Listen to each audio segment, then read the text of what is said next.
I've been reading a fabulous collection of poems about Uist, written by Pauline Prior-Pitt. Pauline is a poet and an artist who's lived on the island for 20 years, and she has very kindly agreed to let me have a chat in her studio.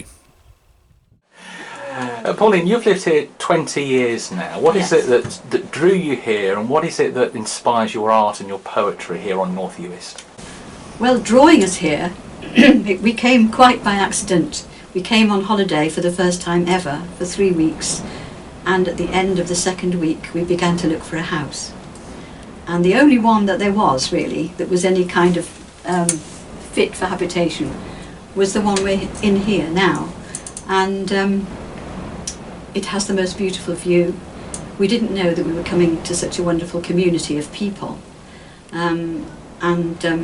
We said that we'd come for a 5-year adventure, and if either of us wanted to go home at the end of 5 years, we would. But in fact, we didn't. We wanted to stay, so we've been here for 20 years. And I didn't think that I would actually write about the landscape, because I'd always written poems about women and their juggling lives.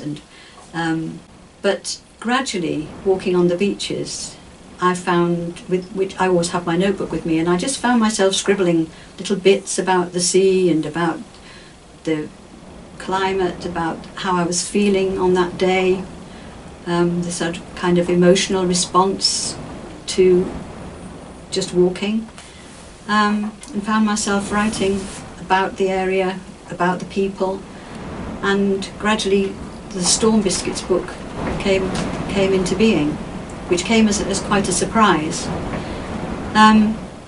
The art, again, was a bit of an accident, because when I was trying to write about the landscape, I realised that I could do with help with the language. You know, the language that you need to write about the landscape, and also perhaps to look at it in a different way or more closely. For such a small population, there is a staggering amount of creativity, many musicians and artists. Why do you think such wild, remote islands inspire this creativity? I don't know. I think there's something that gets to you about it, and I think it's kind of relaxing in many ways, and perhaps that allows people for their creativity to come forward. They're not necessarily tied up with a rat race, although that's not totally true, because of course a lot of people are working as well, and working very hard. But I think there's a lot to inspire, and also there's not a lot sort of else to do. You can't pop to John Lewis's or Marks and Spencer's, so we make our own, we make our own entertainment. Because a friend of mine's translated this into Gaelic, and another person who's a very good Gaelic speaker, she said it's better in Gaelic than it is in English. So, which is interesting. Okay, I'll just start. Telephone call. Of course there's running water. Yes, cold and hot. And electricity and heating. Not main drainage, no. But we've a septic tank, and to be frank, we've had no trouble. Lonely?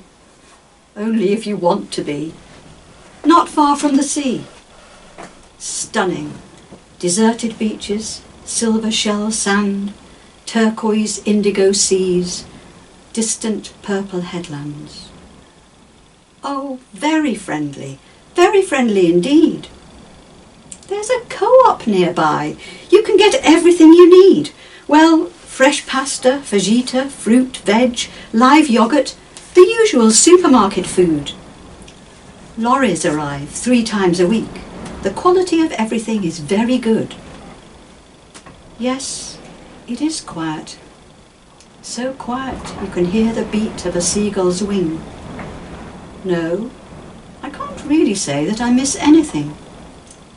Absolutely pitch black at night. The stars are so bright. Yes, sometimes in the winter, northern lights. Single track with passing places. Everyone waves, no one races. Well, that's not quite true. Some people do. Gales, oh, very strong. stronger than anything I've ever known. But I've grown used to them. Don't like to go on my own in case I get blown away.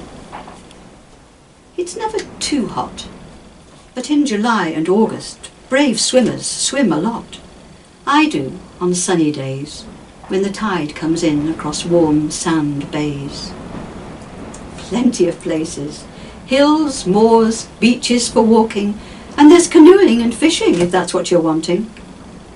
Wellingtons, walking boots, scarf, hat, waterproof gear, and shorts and bathing things. In one day, we can have all the seasons of the year. Yes, you must come. Do come. I'm sure you'll love it here. It's called On Those Days. On those days when we wake to the sun edging in, when we wake to the silence of no wind, when we amble half-moon beaches, apples in our pockets, when we sit small on headland rocks, watching the sea. On those days, if this is all there is, it is enough.